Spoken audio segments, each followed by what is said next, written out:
Hey guys, welcome back to the channel. So it's me Yuri again. Sorry I have not been consistent for the last week because I was really caught up with work, life, adulting, all that stuff lah.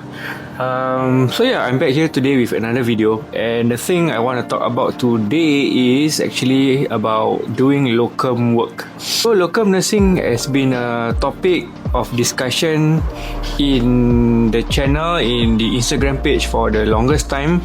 The debate about whether should you do full-time locum and leave your full-time jobs. All that. So today I have done a video actually on going full-time locum.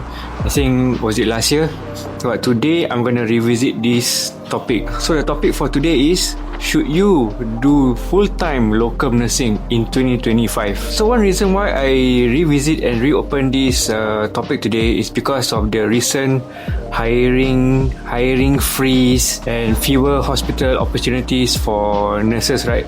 So should nurses still consider doing locum work full-time? And this is targeted to those nurses who are currently in hospitals. So first and foremost, I believe most nurses consider going full-time locum is because of the flexibility of time that they have. We can understand that everybody's circumstance is different, everybody's situation is different. Some people want the flexibility of time to manage their household responsibilities, their family responsibilities, and so on and so forth. They have elderly parents to take off, they have sick kids to take off, anything. So people have their reasons to do full-time locum nursing. So they have their own reasons. But if you are in hospital right now and you want to go out, I think there are several considerations that you need to think of. So firstly, despite having the higher hourly rates, if you do the math, if you were to work like every day, like let's say Monday to Saturday, 12 hours every day, you will probably take back home higher than what you do as a SN1 or even as a SSN2. But one thing to consider, one thing to factor in is your CPF contribution. So for those of you who are not familiar what CPF is, so CPF is something that you apportion a part of your salary into your CPF savings. So this CPF savings can be used for things like your household stuff, your medical care. So there's a whole slew of things that CPF can do and can cover, but I think there's a whole different topic altogether on CPF coverage. And CPF only concerns Singapore citizens and permanent residents in Singapore.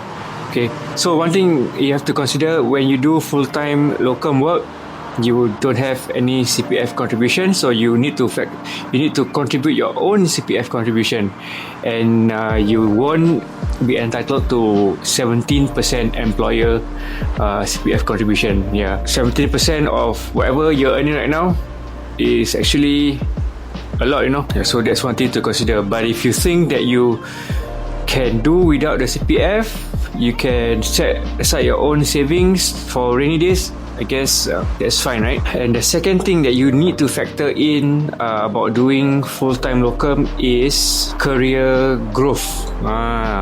So I think many of us started nursing with the idea of reaching a certain rank, whether is it ANC, NC, NM, SNM, director, I don't know. So when you pivot yourself out from hospital and transit to full-time locum work, I guess you need to forgo all these aspirations for the time being.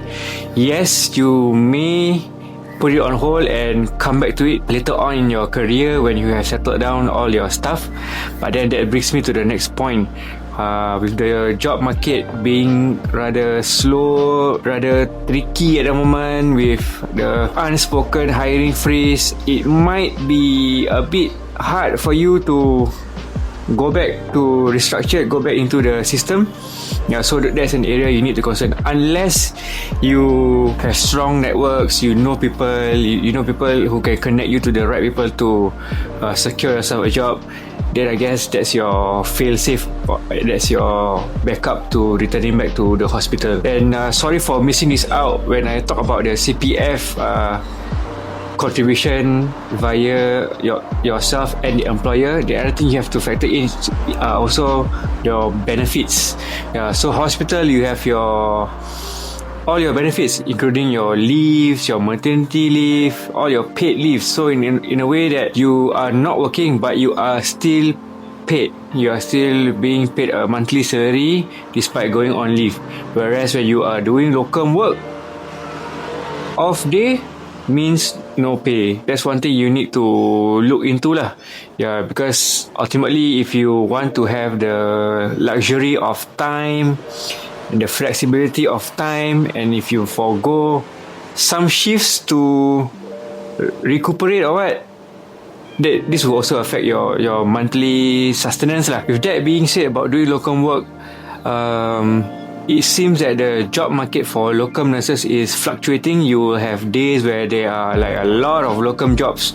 Every day in your WhatsApp groups, in your Telegram groups, you will see locum positions, part-time positions, ad hoc positions, like almost every day. But then there'll be days, there'll be months that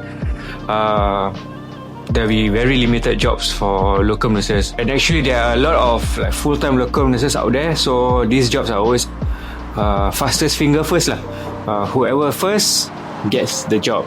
Yeah, you snooze, you lose. So if you ask me about locum nursing, I think for me personally, locum nursing is good for supplementary income. Don't ask me about moonlighting. So if you want to do locum, please do it at your own discretion. My advice, don't tell anybody you are doing locum, okay? So doing locum for me is good if you have off days, you have spare time and you want to earn supplementary income. Locum is the way while keeping your full-time job.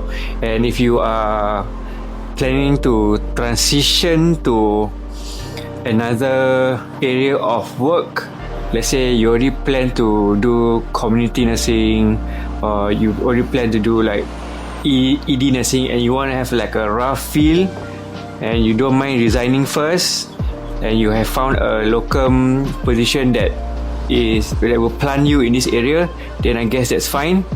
Yeah, for you to have a feel to transition yourself slowly before going full time into that new role.